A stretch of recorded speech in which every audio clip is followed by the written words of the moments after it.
تخيل معايا امبراطور روماني يعلن الحرب، بس المدهش ان العدو ما كانش جيش ولا امبراطورية.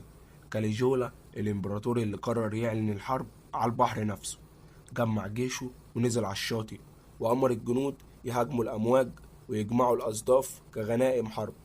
المشهد كان غريب والجنود بينفذوا أوامر محدش يتخيلها.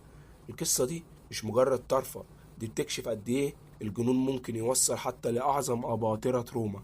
استنوا الفيديو كامل عن الإمبراطور كاليجولا وحربه العجيبة ضد البحر النهاردة الساعة 5، لأن التاريخ مش كله عظمة وانتصارات، أحيانا بيكون كمان حكاية جنون.